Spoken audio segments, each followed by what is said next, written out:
Good morning, everybody. The March 12th, 2024 work session of the Anne Arundel County Council is called to order. Please silence all electronic devices at this time. We're going to move right into the agenda. The first bill we're discussing this morning is bill number 13-24. This is an administration bill.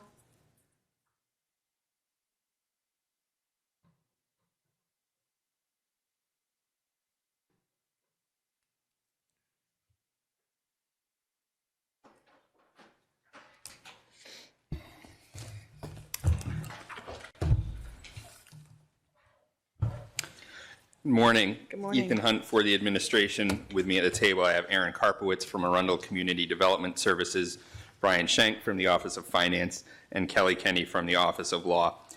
Bill 1324 is to provide College Parkway, an affordable housing community, an exemption from county real property taxes in order to address the need for affordable housing in Anne Arundel County and require them to pay a fee in lieu of the taxes. College Parkway is located in District 5 at 570 Bellerive Drive in the Arnold area. It's an existing affordable housing community owned by Enterprise Community Development Incorporated. The community was constructed in 1978 and consists of 170 units of housing for families of diverse economic backgrounds. The 1- and 2-bedroom apartments are affordable to families earning 30% to 60% of area median income or below. All units have rental subsidies, so residents only pay 30% of their monthly income towards rent and utilities. College Parkway currently has a pilot agreement which was approved by the County Council on May 5th, 2004. The current pilot expires June 30th, 2044. Enterprise plans to redevelop the property by refinancing the existing loan as well as utilizing 4% tax credits and state loan funds. Redevelopment of the property will include upgrades to all apartments and common areas. Energy conservation measures will also be included in the scope of work. To support redevelopment of the property, the owner is requesting a new 40-year pilot agreement which extends the current pilot payment for an additional 20 years through 2064. We're happy to answer any questions.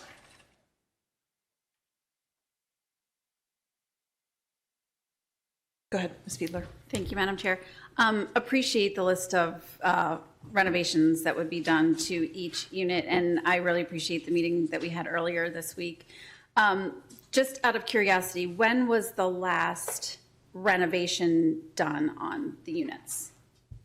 The last renovation was done in 2004, and it didn't include some of the renovations that are happening now, like the new roof, which has asbestos, and putting down new flooring.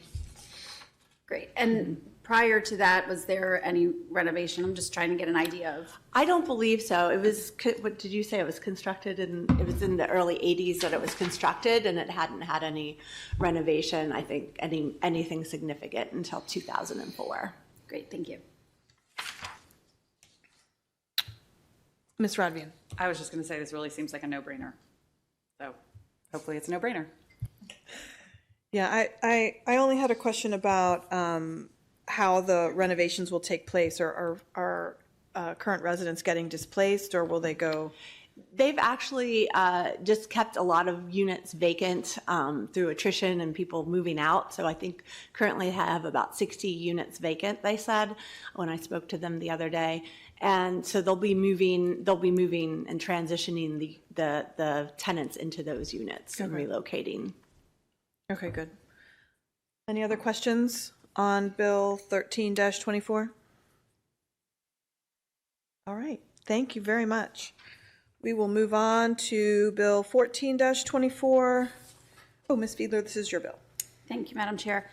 Bill 1424 is a follow-up to the previous small business bill that this council passed recently.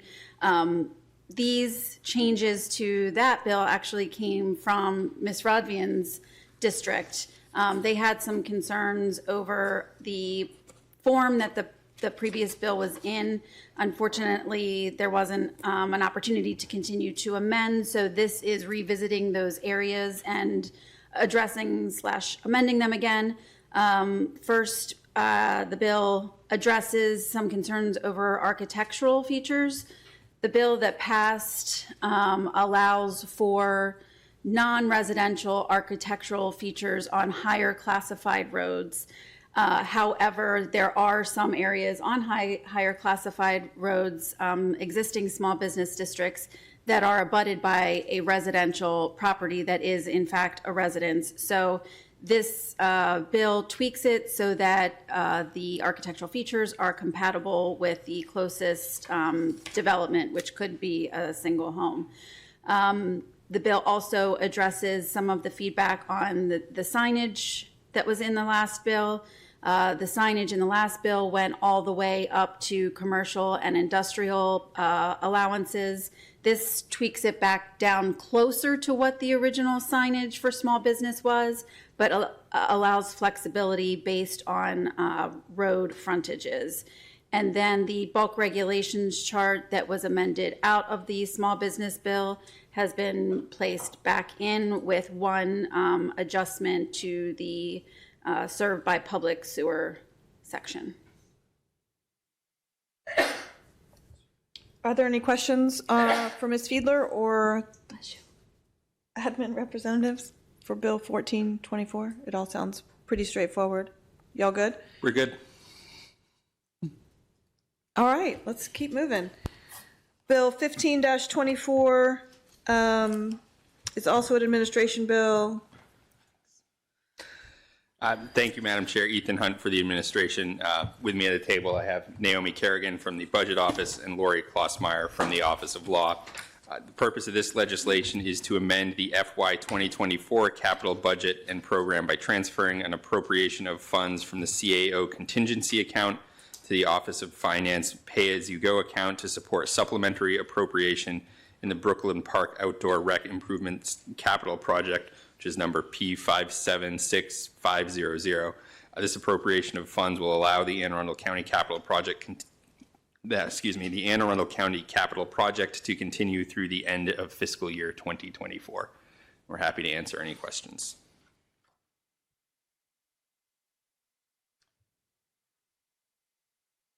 I don't see any questions from my colleagues, but are you able to give just a general update about the project, what's going on with the project? Or should we wait? We should wait. I apologize. The Department of Rec and Parks had a staff summit this morning, so they were unable to be here. Okay. Well, we'll if no questions from my colleagues, we'll just move on to Bill 16-24. This is also your bill from the administration regarding outdoor dining.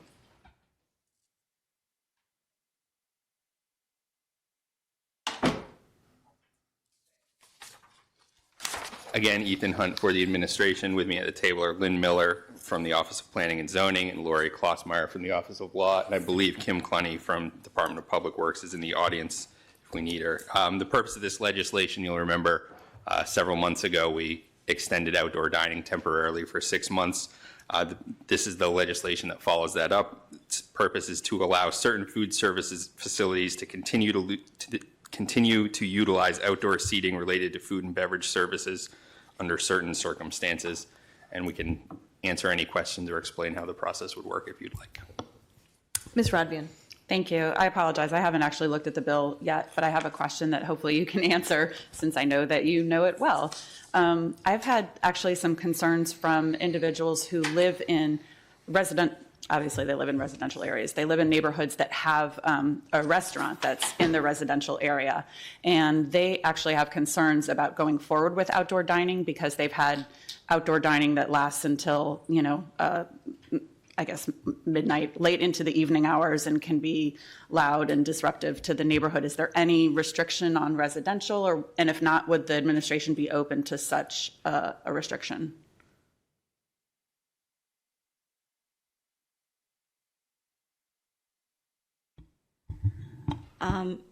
Ms. Rodvian, and this bill right now would not address that, to my understanding. I don't, since we haven't discussed internally, I don't want to speak for how open the administration is, but I'm sure we would be willing to consider. Yeah, I think it's something we're certainly willing to have a conversation about and look at. And again, if this only affects restaurants that were established outdoor dining under the emergency orders during COVID. So if there were restaurants that had a site development plan and have always had outdoor dining, it wouldn't impact them. Yeah, no, this is particularly the ones that Okay. came into impact, and I think the residents Got it. were really looking forward to it being over at the, I think the expiration currently is June 1st, or, okay, yeah. So this bill isn't up on the 18th though, right? We have this one's in April? Yes, that's correct. It'll be, So we have a little more time. Yep. Like this one just got introduced last week. yep. Okay, just know that that's something I'm considering. Okay. Thank you. Any other questions regarding outdoor dining, Bill 1624? Quiet bunch today. We'll move on to Bill 1724. This is also the administration's bill dealing with adult independent dwelling units. Mr. Hunt, you have the floor. Thank you, Madam Chair. Ethan Hunt for the administration. With me at the table, again, are Lynn Miller from the Office of Planning and Zoning and Kelly Kenny from the Office of Law. The purpose of this legislation is to modify the definition of adult independent dwelling unit, clarify the allowed use of adult independent dwelling units in certain residential districts, add multifamily dwellings and townhouse dwellings as a conditional use in certain residential districts, and modifying the conditional use of multifamily dwellings and townhouse dwellings in certain districts. We're happy to answer any questions.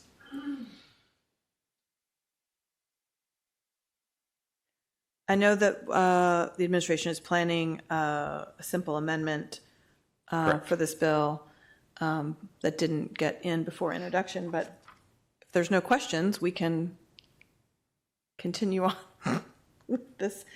We have a very quiet council, so be prepared for, I guess, public hearings. Oh, Mr. Rodvian. Thank you. I was just curious if are you allowed to tell us what the amendment is? Obviously, it's not officially public yet, but I would be curious. I would have to go back in my email and look, but I think Lynn can explain it All much right, better thank than you. I can. Yeah, the amendment would address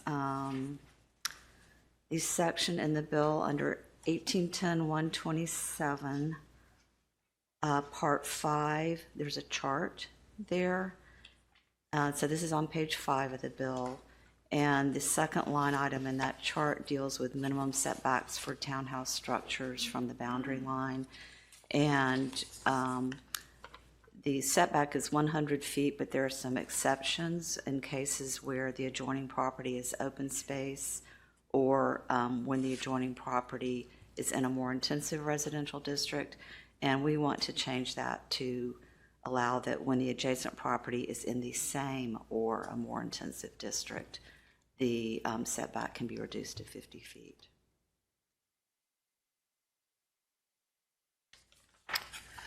All right, seeing no other questions, we will move on to Bill 1824. This bill has several co-sponsors, but is a collaboration with the Board of Appeals. I think they are here to help discuss Board of Appeals per diem allowance. This is a pretty simple bill. We are actually bringing, it takes the legislative action necessary to match what we passed in the budget, the FY24 budget. So, Mr. Lamartina, welcome. Yes, correct. Thank you, and good morning, members of the council. Yes, this bill is a compensation bill, obviously. What I have in front of me, and I have with me, by the way, Ms. Bussey, she is the clerk to the Board of Appeals. She's the one that got most of the information together for this request. The compensation portion was done specifically by her, where she communicated with various other jurisdictions to talk about their salaries and their per diems and basically the times that they meet, number of times that they meet. And then the salary compensation is just a matter of, we have that history in our office and she was able to access it. So she does have a statement she would like to make to justify the work that we do and we think warrants the increase that we're asking for. While this bill does really address the per diem section of the compensation, at some point in time, I think the council may want to consider the salary section and maybe delete the per diem section. It seems to be what most of the jurisdictions were leaning towards, other jurisdictions. So unless you have any questions of me directly, I would turn it over to Ms. Bushy. She has a short statement she'd like to read if that's possible. Thank you. Dina Bussey, Board of Appeals, very short. It's been 17 years since the Board of Appeals has had an increase in compensation. In 2007, Bill 5707 increased per diem from $50 to $75. The yearly salary for the board members remains at $5,250 and has not been increased for 38 years. I did reach out to counties in Maryland that have similar appeals boards, and I gathered very basic information, did a simple table outlining their workload, their compensation, and we did budget for this per diem increase in the current fiscal year. And that's really it. I will try to answer any questions that you may have. Well, we really appreciate you being here this morning. Are there any questions of my colleagues regarding this piece of legislation? Ms. Rodbian. This is just a comment. Thank you very much for this chart. This is very, I think it tells a pretty good story. And you said, what was the number of years? 38 years. Yeah, I think it's probably time to catch up.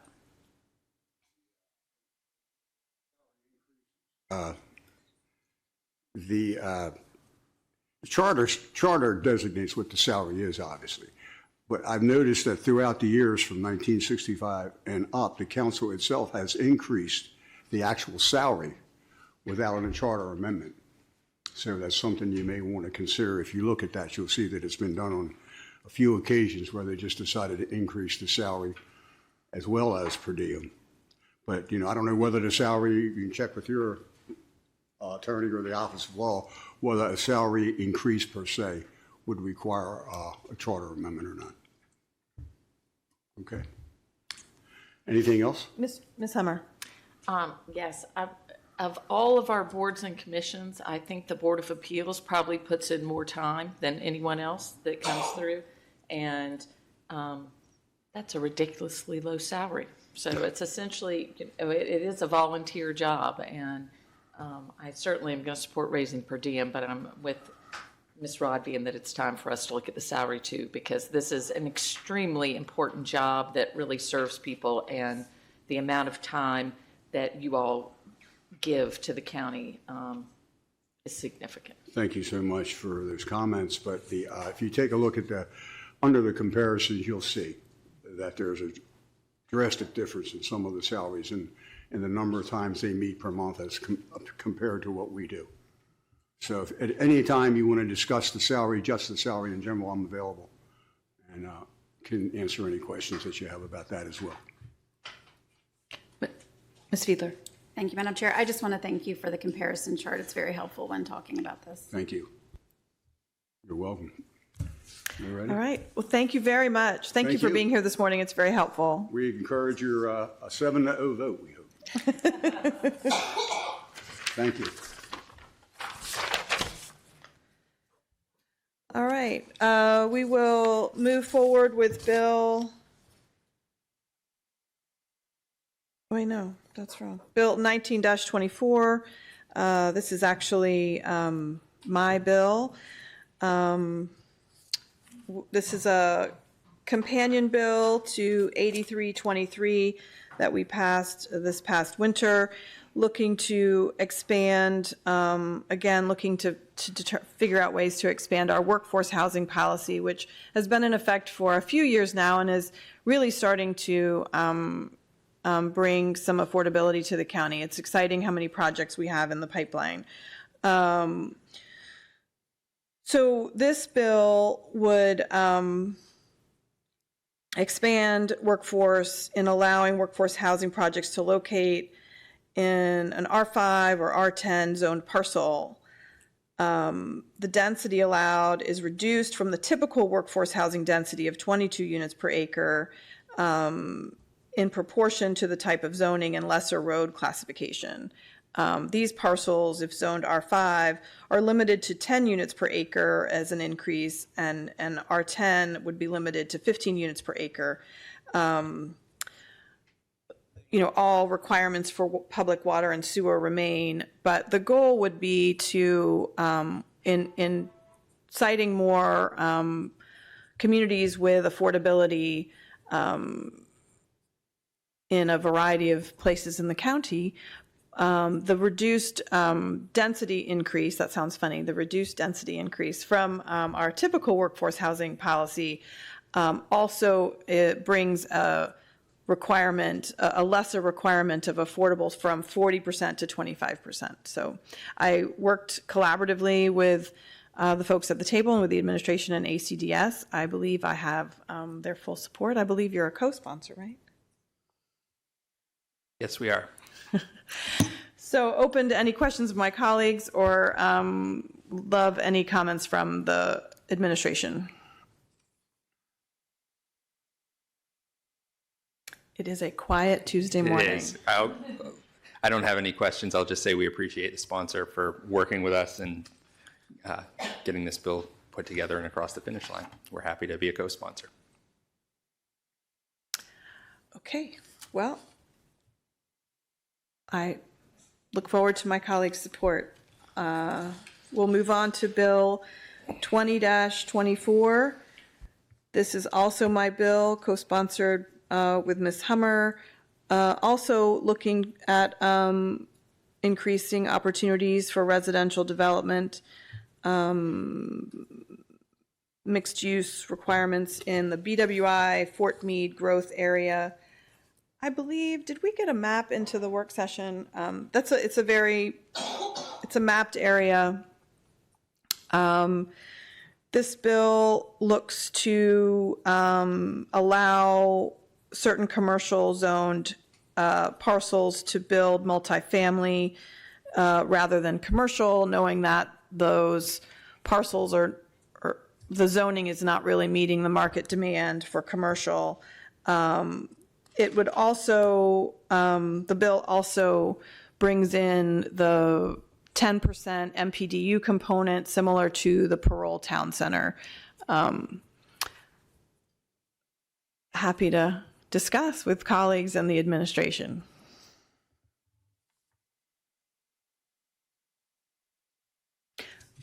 Mr. Smith. Madam Chair, you said there was a map submitted? Yeah, there's a map right here. Here, pass this down. You can have mine. Yeah, if you do the, if you look into the mapped area, actually encompasses some part of 4 of our council districts, but the actual number of parcels is quite limited based on the conditions in the bill. And I believe in the cursory look in District 1, the parcels that would be potentially affected are already developed.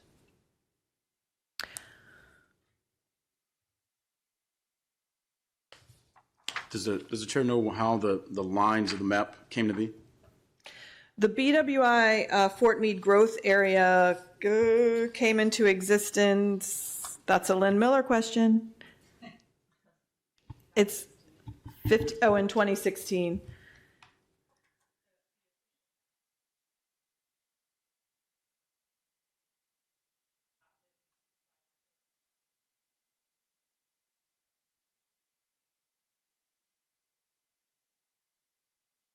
Oh, the bill, no, this is a map we tried to create, yeah. Based on the, it's already in the code as a designated mapped area. Right. Is there an official one that actually have the boundaries? There is. It's, as Ms. Corby said, it's in an appendix in the back of Article 18, and I can send it to you when I get back to the office. I'll send it to Ms. Corby and she can share it. But to answer your question, when it was originally created, I don't really know the specifics, but the idea in general was that it encompassed the northern part of the county along the BWI Parkway between Fort Meade and the airport, sort of our major economic corridor, if you will. And then it just used some significant physical features, for the most part, freeways, really to create the boundaries. All right, thank you. If there are no other questions, we're going to have a little more free time this morning than I think we all anticipated. We can move on to Resolution 8-24. If my colleagues are interested in talking about this, this is so my resolution with Ms. Hummer. Madam Chair, Oh, yes. I'd like to be added as a co-sponsor to this resolution. Oh, okay. Thank you, Madam Secretary.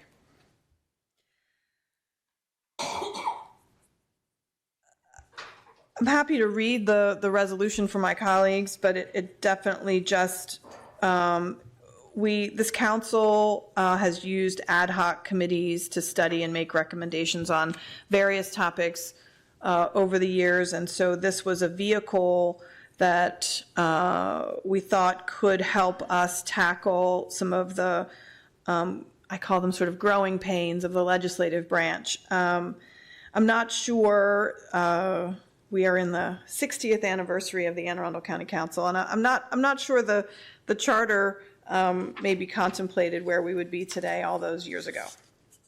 But we're looking to create a committee that would bring back, make recommendations on personnel policies for the legislative branch, utilizing county citizens with knowledge of employment matters, the administrative officer, the county auditor, the county attorney, and 2 representatives from the Office of Personnel, as well as a representative from the county executive's office.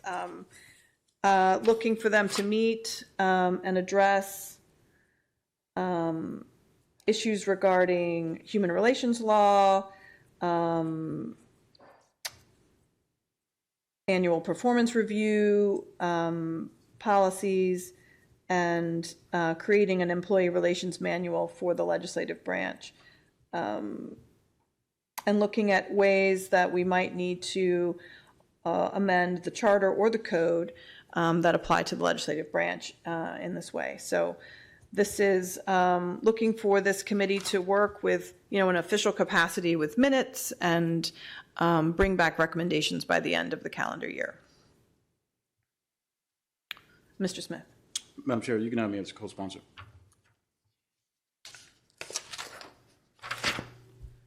Ms. Fiedler. Thank you, Madam Chair. I have a question, trying to find it now. Okay, page 1, lines 5 and 6. It says the legislative branch of Anne Arundel County has changed significantly as the needs and priorities of the 7 elected citizen legislatures of Anne Arundel County have also grown and evolved. Has the council changed, or I see it more as the needs and priorities have changed, because the council body itself is pretty restricted based on the charter and existing code. Well, I guess you could interpret that in different ways. I would say, the legislative branch encompasses not just the council, but also the auditor's office. And I don't know exactly what the county auditor and her staff and that staff looked like in 1964, but the county auditor now is the appointing authority of, is it 13 classified employees? So when we say has changed, those are sort of the things I'm thinking of. Okay. That's what it means to me, not the scope of the work that we do, mainly the actual, well, I don't know. Thank you. You're welcome. But if you want to talk about wordsmithing, I'm happy to make that more clear. Okay. We can work on that. Okay, I have one more follow-up question. Sure. Number 6, on page 1, line 34, representative of the county executive. Could that be seen, I don't know, when I see a representative of the county executive, I almost see that as the executive branch having a lot of play in the legislative branch. I understand that, but however, right now, the council, there's no good word to describe it, but we sort of borrow services from the executive branch. We don't have our own personnel or HR, we don't have our own payroll, all those things. So there are ties to the executive branch in making sure the legislative branch can function. We actually are sitting in the executive branch's building. So facilities management, personnel, I'm trying to think of the Office of Law, we have a relationship with several of the departments in that way. So there are processes and policies that we sort of follow because we're county employees. It's all sort of complicated. Understood. Would you be interested in discussing a more specified department person so that we can, or not person, a specified department, and not just a representative of the county executive? Sure. That could be anybody. That is correct. Sure. I mean, to be honest, with the folks we have listed in 1 through 5, I mean, we could consider removing it altogether, but I'd need to walk that down the road a bit. Okay. Thank you. I have to think about why we added it in the first place.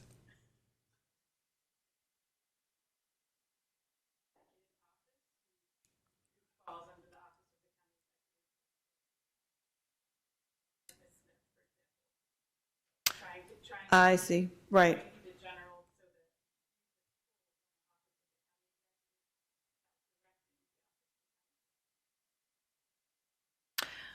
Yes.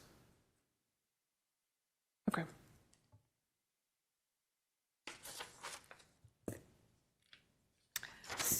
Wow. So seeing no other questions, we've moved through this agenda pretty quickly this morning. Kind of surprised. Are there any other items any council member would like to discuss at this time? May I have a motion to adjourn? Oh, sorry. We have a comprehensive zoning update that's very important. I was just focused on my list here.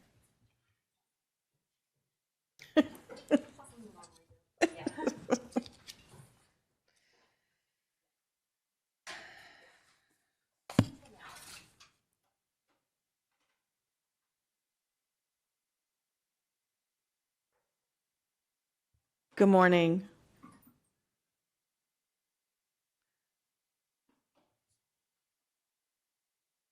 Ms. Pompa, are you leading this update? I don't think I am, actually, but thank you for asking. I can certainly start it off. Kelly Kenny, Supervising County Attorney. I think we're here mainly just to answer questions. I understand that there have been some questions that may want to be posed to any of us that are here. I can give you a little bit of update. As far as we've been working very closely with Ms. Corby to make sure that the processes are all outlined and that this processes are running smoothly. I believe Ms. Corby has shared, did you share the outline with them? They have that? The chart, okay. Right, so she shared a chart that's outlining the process. I actually couldn't see it on my phone this morning, so I haven't seen it myself, but that's okay. We typed out an outline that, no, that's fine. I trust that it flows correctly. But we are here to answer any questions. I know that there have been questions about the application process, the sign process, and things of that nature. As always, the Office of Law is here to assist and help draft amendments and work through that process, and planning and zoning obviously is going to help in that way. Christina's sharing that with me. We're here to help as well. So if you have any questions, let us know.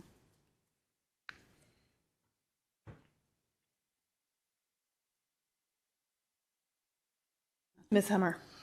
So I want to thank everyone that Region 2 is coming through, which includes part of mine and OPZ and Office of Law. Everyone has been very helpful with that. I know there's been a little back and forth when it comes to posting signs, and that we're erring toward, Being the side of caution. conservative. Pardon? Being conservative. Being yes. conservative on when a sign should be, as to whether it has that. And so And I think just for the public and for my colleagues' kind of peace of mind, I think everyone is getting more comfortable with each day as we go through each application of when things will be coming through. And we're a little bit of the guinea pig to do this the first go round, but we seem to have gotten into the routine now and know when things are. So I appreciate y'all being patient with us and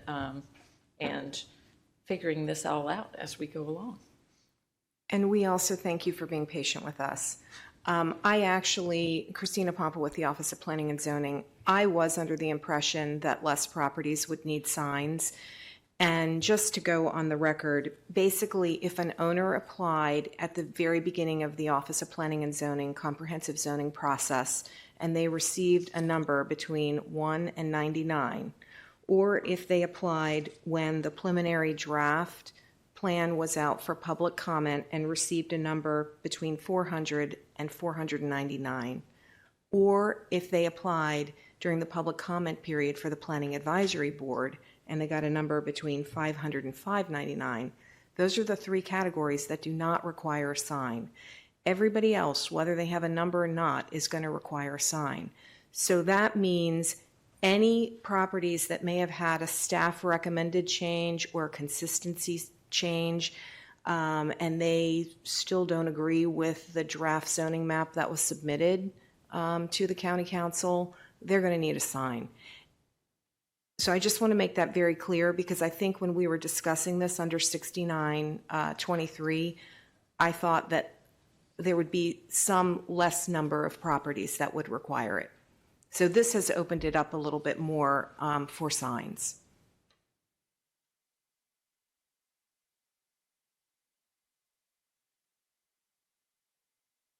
Mr. Smith. Thank you, Madam Chair.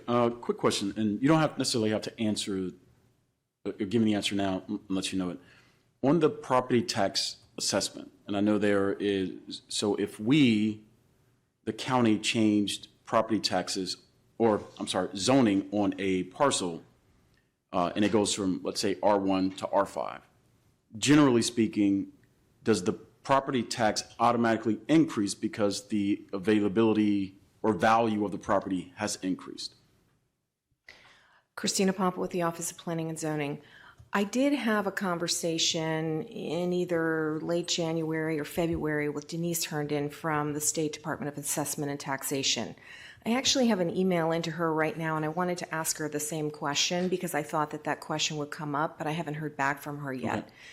I don't think that changing zoning from R1 to R5, where the zoning is still residential, is necessarily going to increase taxes, but I would like to get a solid answer for you from the assessor's office. Check. And if I understand if it's owner-driven, potentially that might be the case, but if it's the county changing the zoning, but I think her response will probably shed some light on how that, because I've gotten a lot of emails, or several emails, not many, who are concerned about properties that they didn't put in the request for, and they are concerned about whether or not their property taxes will increase because the government, quote unquote, has changed the designation of it. And if that is the case, they would prefer not to change it because they weren't the ones that submitted the change. So that's why I'm trying to get that officially in writing so we know exactly how they are going to be impacted. Right. I understand. You're talking about the people that came and testified last Monday. Well, not just them. It's several. Too. Yeah. Okay. Yeah. That's fine. When I did talk to Ms. Herndon the original time, she said that there is a form that they allow property owners to sign that says even though their zoning has been changed, they have no intention to do anything with the property, and that can hold them. But I want to get those details from her. Can we get, yep. Yes, ma'am. Thank you.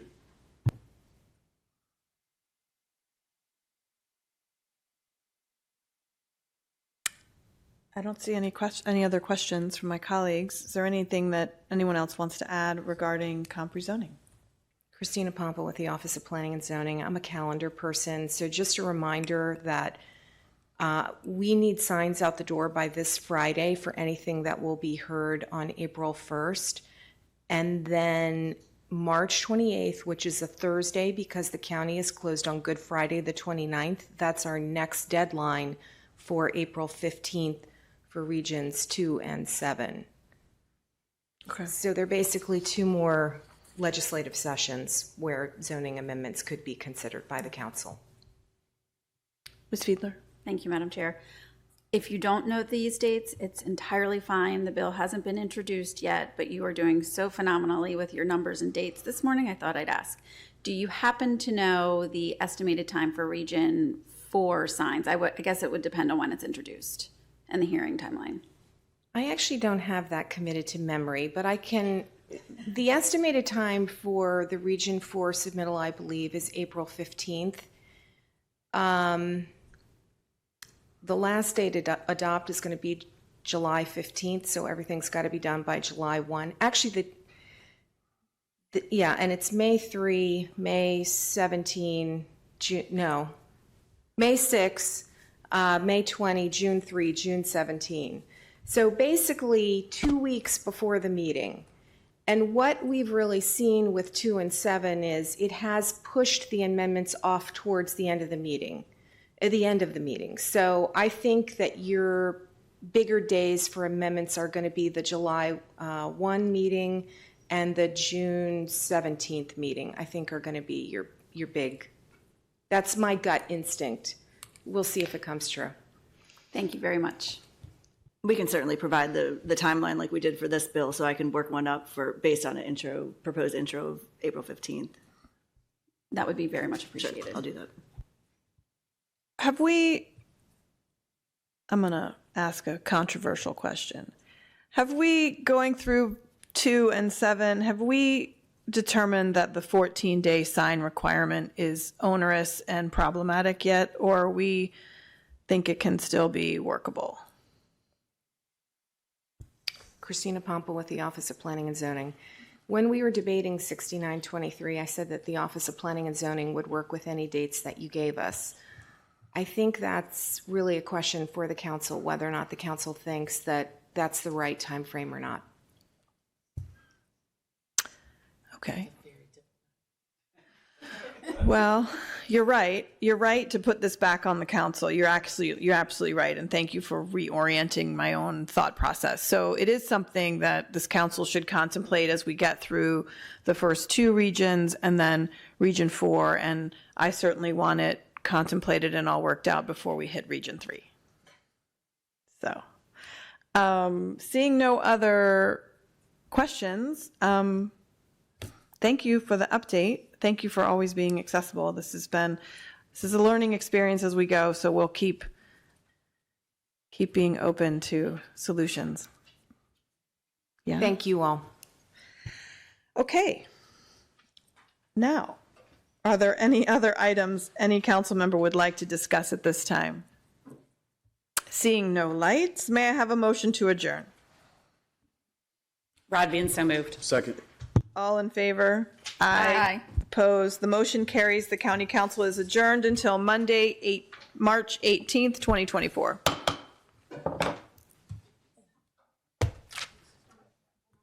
Mr. Volke, are you running out of here? What do you mean?